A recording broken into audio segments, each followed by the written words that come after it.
नारायण नारायण नारायण। हरे कृष्णा कृष्णा कृष्णा हरे हरे, हरे राम राम राम हरे हरे। श्रीमद् कुंज विहारिणे नमः।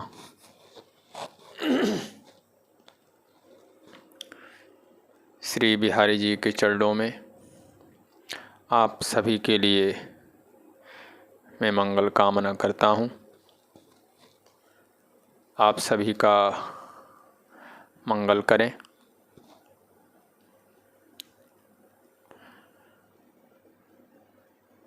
प्रसंग चल रहा है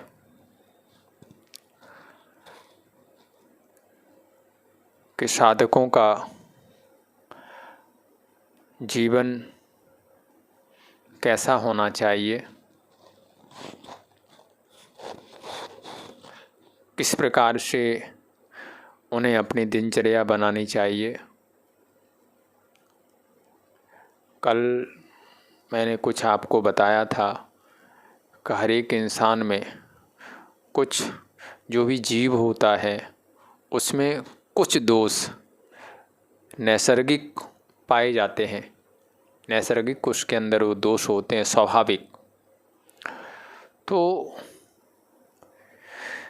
यदि हम परमार्थ के पथ पर चलना चाहते हैं, सचमुच में यदि हम ईश्वर को जानना चाहते हैं, यदि वास्तव में हमारा उनसे प्रेम है, तो हमें ये कोशिश करनी ही पड़ेगी। देखो, मैं हमेशा कहा करता हूँ कि दुनिया, ये जो जगत है, ये सच और झूठ दोनों से मिलकर के बना है। इसमें कुछ माया का अंश है, कुछ ईश्वर का अंश है, कुछ जड़ है, कुछ चेतन है।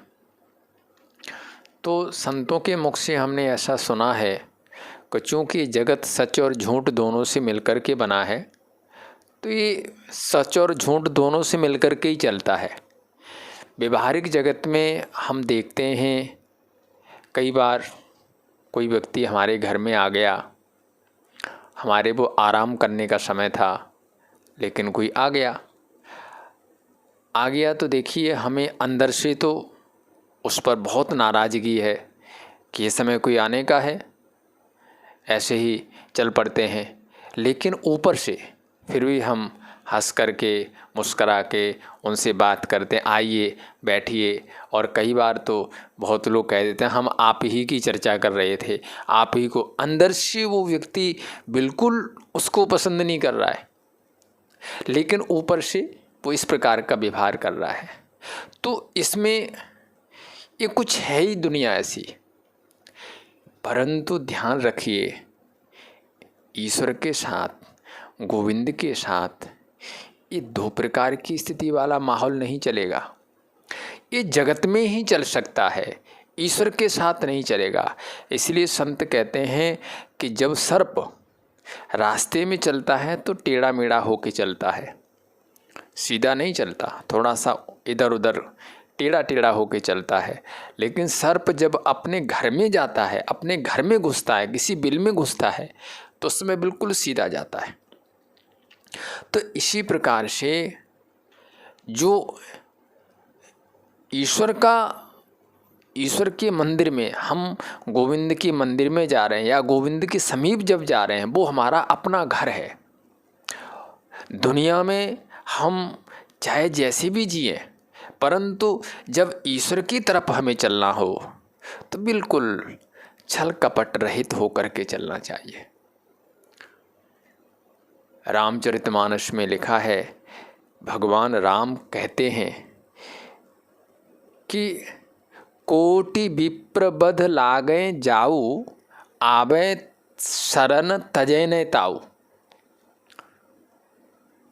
भगवान राम कह रहे हैं विभीषण को संकेत करके कि यदि किसी ने 1 करोड़ वेदवादी ब्राह्मणों का हनन कर दिया हो, हत्या कर दी हो, लेकिन वो भी यदि सचमुच में दोनों हाथ उठा करके हमारी शरण में आ जाता है तो उसका भी मैं परित्याग नहीं करता, उसको भी मैं छोड़ता नहीं हूँ, उसको भी मैं स्वीकार कर लेता हूँ।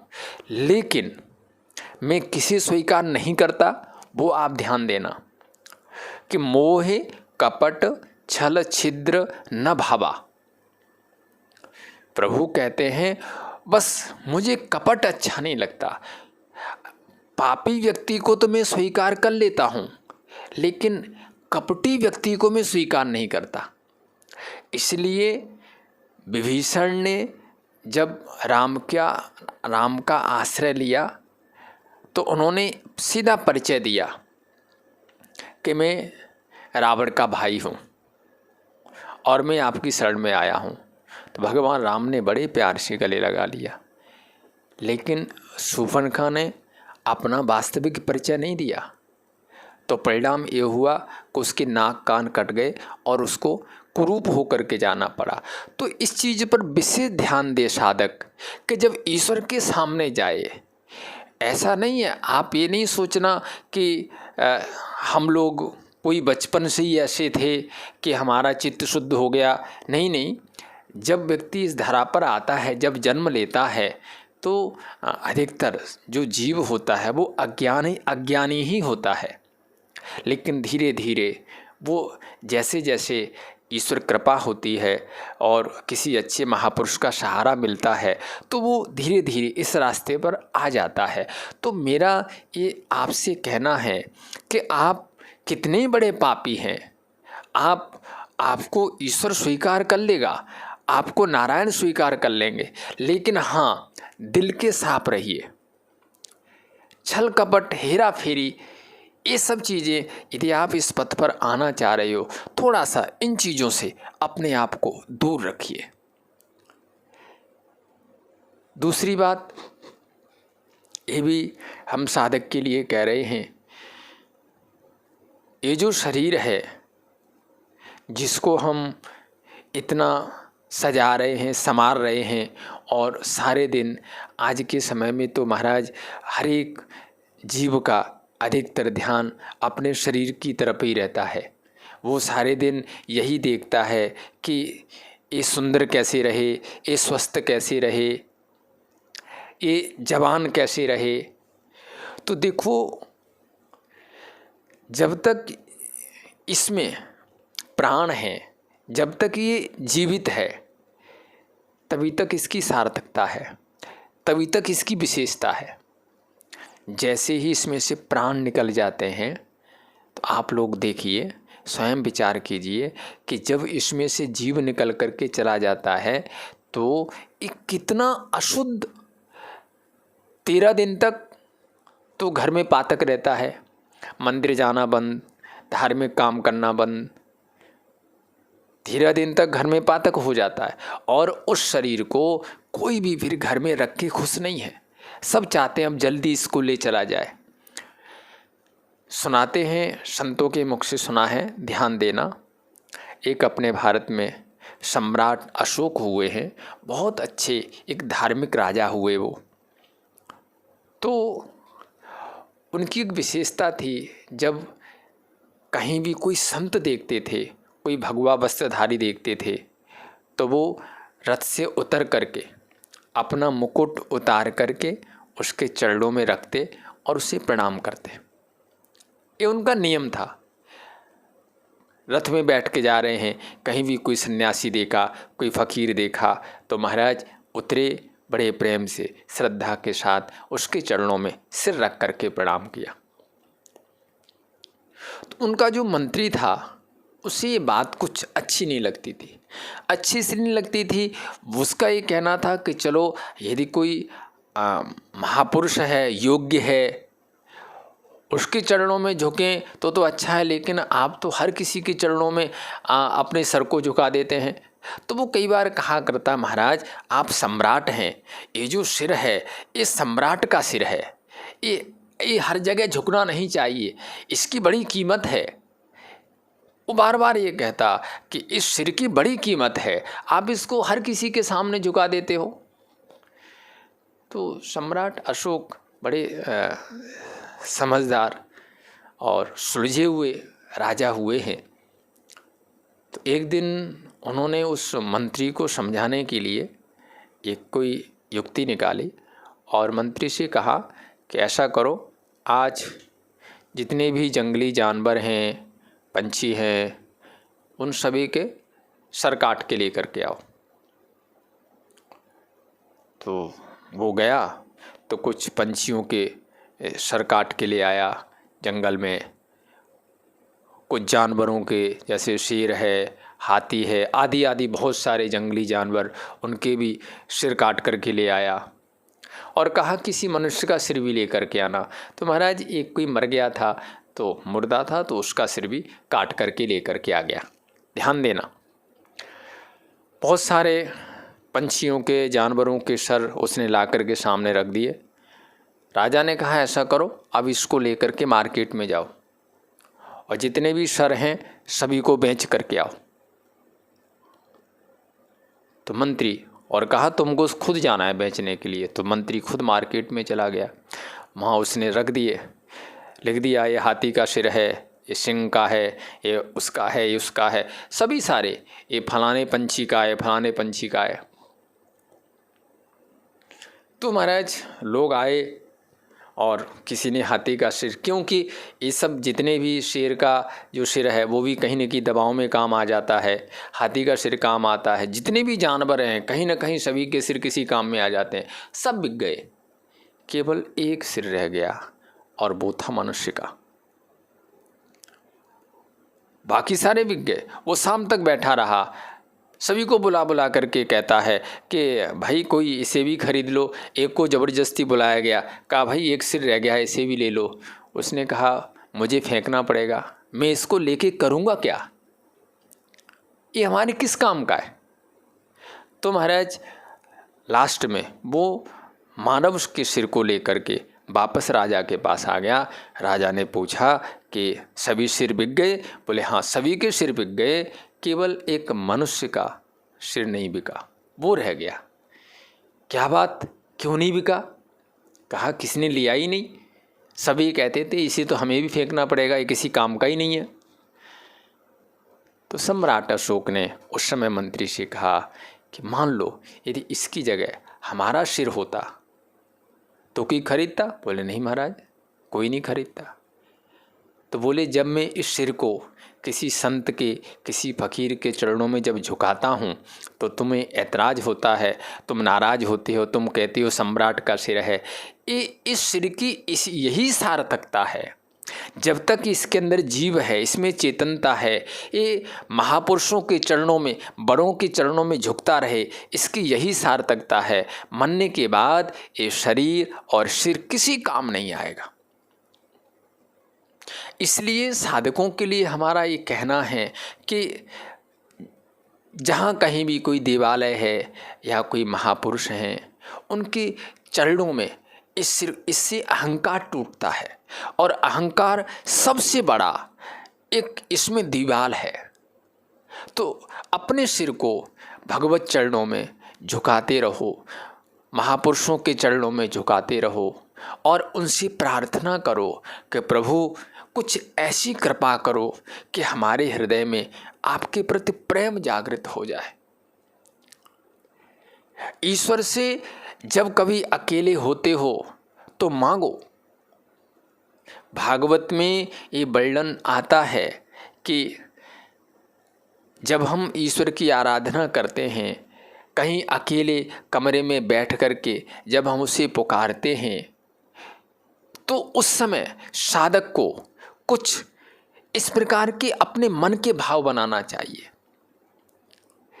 एक भागवत में वृत्रासुर संवाद है, जब वृत्रासुर का इंद्र के साथ युद्ध होता है और जब वृत्रासुर को पता चल जाता है कि हमारी अब इसके द्वारा मृत्यु होने वाली है, तो वो अंतिम काल में, मरने के अंतिम क्षण में, मृत्यु के उस अंतिम क्षण में वो भगवान का ध्यान करता है, भगवान नारायण का ध्यान करता है और ध्यान में प्रार्थना करता है पहले तो वो कहता है न नाकपृष्ठम न च पारमेष्ठ्यम न सार्वभौमम न रसाधिपत्यम न योग सिद्धि र पुनर्भवम भव न योग सिद्धि र पुनर्भवम वा समंजसो त्वाम विरहीय कांक्षे। सबसे पहले तो वो ये साफ कहता है, प्रभु मुझे स्वर्ग नहीं चाहिए, मुझे स्वर्ग नहीं चाहिए, मुझे मोक्ष नहीं चाहिए, मुझे दुनिया का राजा नहीं बनना है। सब मना करता जाता है। जैसे मान लो सामने खड़े हुए भगवान कहते जा रहे हैं, बोल तुझे क्या चाहिए, तो कहता है मुझे कुछ नहीं चाहिए। क्या चाहिए फिर?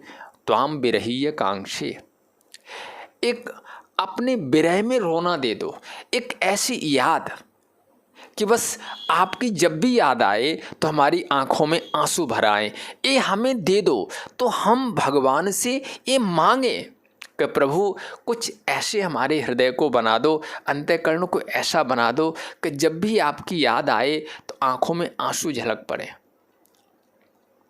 और फिर आगे कहता है, अजात पक्षा इव मातरम खगा स्तन्यम यथा वत्सतरा क्षुधार्था प्रियम प्रियेव विश्रुतम विषण्णा। ध्यान देना, अजात पक्षा इव मातरम खवा, जैसे वो बच्चे जिनके अभी पंख नहीं निकले हैं, किसी पंछी के वो छोटे छोटे बच्चे जिनके अभी पंख नहीं निकले हैं, माँ उन बच्चों को घोंसले में छोड़ करके और दाना लेने चली जाती है, तो बच्चे अपनी माँ को याद करते रहते हैं कि वो आएगी, आकर के हमें खिलाएगी। तो जैसे वो बच्चे याद करते रहते हैं, ऐसे ही मेरे चिंतन में आप हमेशा घूमते रहें। गोविंद आएंगे, हमारा पोषण करेंगे। अथवा अजात पक्षा एवं मातरम खगा स्तन्यम यथा वत्सतरा क्षुधार्था, जैसे गऊ का छोटा सा बच्चा, जब गऊ जंगल में घास चरने चली जाती है तो जैसे वो प्रतीक्षा करता है माँ आएगी दूध पिलाएगी, ऐसे ही मैं सारे दिन आपकी प्रतीक्षा करूं। अथवा जैसे कोई वो स्त्री जो अपने पति से बहुत प्रेम करती है, जब उसका पति कहीं नौकरी पर या कहीं काम पर चला जाता है तो वो शाम तक प्रतीक्षा करती है कि शाम को आएंगे और हमसे प्रेम करेंगे, हमें अपने गले लगाएंगे। ऐसे ही मैं आपकी प्रतीक्षा करता रहूं, आपको याद करता रहूं और आपको याद कर कर के रोता रहूं। ये हमें वर के रूप में दो। तो ऐसा साधक भगवान से मांगे। आप माला जप रहे हैं, बहुत अच्छी बात है, पाठ कर रहे हैं, बहुत अच्छी बात है, लेकिन आप इनसे भी ज़्यादा महत्वपूर्ण है, आपकी भले ही 5 ही माला हो, 1 माला हो, लेकिन भगवत याद आपकी साथ साथ चलनी चाहिए, भगवत चिंतन साथ साथ में चलना चाहिए। ये बहुत ज़रूरी है। कई बार मालाएं तो हमारी 21 हो जाती हैं, लेकिन मन हमारा और कहीं घूमता रहता है। भगवान को मन देने की ज़रूरत है। मन कहाँ है, इस चीज़ का विशेष ध्यान रखो। इसलिए जब आप ऐसा विचार करोगे तो महाराज धीरे धीरे चिंतन आपका बढ़ने लग जाएगा। तो मैं यही कहता हूँ कि साधक भगवान से ये वर के रूप में मांगे कि मुझे अपनी याद दे दो, मेरे हृदय में एक आपकी याद का, जैसे अभी जगत की याद आती रहती है, कभी बच्चे की, कभी पति की, कभी धन की, कभी मित्र की। बोले प्रभु ये सारी यादें निकाल दो और एक अपनी याद डाल दो। बिहारी जी से कहो, श्री जी से कहो, राधा रानी से कहो, कुछ ऐसा कर दो कि इसमें एक आपकी एक याद की धारा, आपके चिंतन की धारा चलनी शुरू हो जाए। और निश्चित है कि आप यदि हृदय से ये मांगोगे तो अवश्य देंगे, अवश्य देंगे, क्योंकि हम स्वाभाविक इनके पुत्र हैं। दिव्यो देव एको नारायणो माता पिता भ्राता निवास सरलम सुहृत गति। ये नैसर्गिक हमारे माता पिता हैं। इस बात पर विश्वास करो, संतों की बात पर विश्वास करो, शास्त्र की बात पर विश्वास करो कि नारायण हमारे माता पिता हैं। और जब हम ये मांगेंगे कि प्रभु हमारा मन आप में लग जाए, जैसे हम अपने बच्चे को याद करके रोते हैं ऐसे हम आपको याद करके रोने लग जाएं, तो ये अवश्य देंगे, अवश्य देंगे। आज इतना ही, आगे फिर। जय जय श्री राधे, श्री राधे, श्री राधे।